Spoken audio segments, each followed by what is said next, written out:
A lot of you listening may know about the legend of Forsyth County in 1912 and how 1,100 residents, black residents, were ran out of the county after 2 women were raped.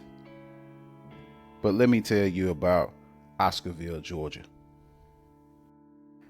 Oscarville, Georgia was a town that was mainly black owned. Most of the residents that were ran out of Forsyth County, they took residence in Oscarville, Georgia. Now, Oscarville, Georgia was where the supposed rape of the white woman, Mae Crow, went down by what was described as 4 black teenagers. According to various accounts, 18-year-old Mae Crow is walking alone in the woods when she's struck repeatedly with a rock, reportedly sexually assaulted and left for dead. She was hit so hard that her eye was dislodged from her skull and left hanging. She's always kind of sent her. Debbie Vermont is Mae Crow's grandniece. She keeps a portrait of her in her living room. My grandmother always said that she was known to be the prettiest girl in Forsyth County. Word of the attack spread quickly. Suspicion soon fell on a group of young African Americans. Local media condemned them, describing the trio as, quote, the fiendish, low-browed, gorilla-type Negroes. Enraged by the news, a mob immediately lynched one man. You believe that some of your distant relatives took part in this lynching? Yes, some of them I am fairly sure they did. These were the most aggrieved and grieving, who wanted justice for what had happened to their loved one.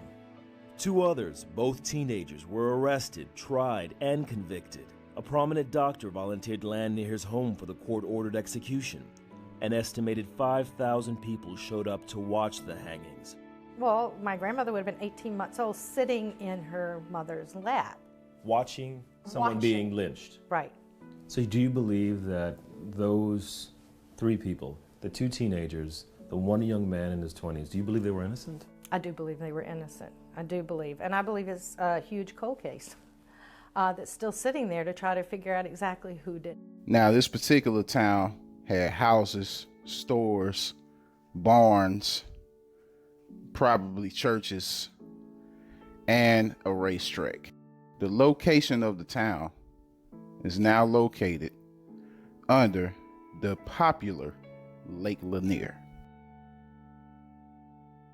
If you look up Oscarville, Georgia, in your Google search, it will pull up Lake Lanier. Now, we already know that Lake Lanier is a man-made lake that was made to make sure that Georgia was always replenished with water. It was dammed up and it was flooded. But let me give you a little bit more information about it. As they started to run out these 1,100 residents of Oscarville, what they didn't tell you was that some of the residents actually decided to stay and not get ran out of town by this white militia. The ones that did decide to stay hid and camped out in different wooded areas of the Oscarville area. 11 people have died in drowning or boating accidents on Lake Lanier this year, including a father and son. Charged with responding to all of those calls are divers with the local fire department. 11 Alive's Caitlin Ross shows you what they deal with under the surface of Lake Lanier. It's dangerous and deadly environment. You get yourself in trouble really quickly. Lanier was built in the 1950s to provide drinking water and hydroelectric power for Atlanta. Recreation was an afterthought. As they were building the lake, they raised the water level up to a certain point well below what we know of today as full pool, and then stopped filling the water. From there, construction crews floated on the lake, cutting off the trees about halfway. So today, those stumps are still there, and they're tall because this was forest land and farmland. Also beneath the surface, old homes, barns, even a racetrack, which famously surfaced during the 2007 drought. You could see the tops of the stands, a haunted memory, waiting for spectators to show up for the next race. They blew the old bridges in place, so you have concrete, rebar. The divers work in teams, one person in the water and the other on the shore. They're tethered together by a rope and communicate by tugs on the rope.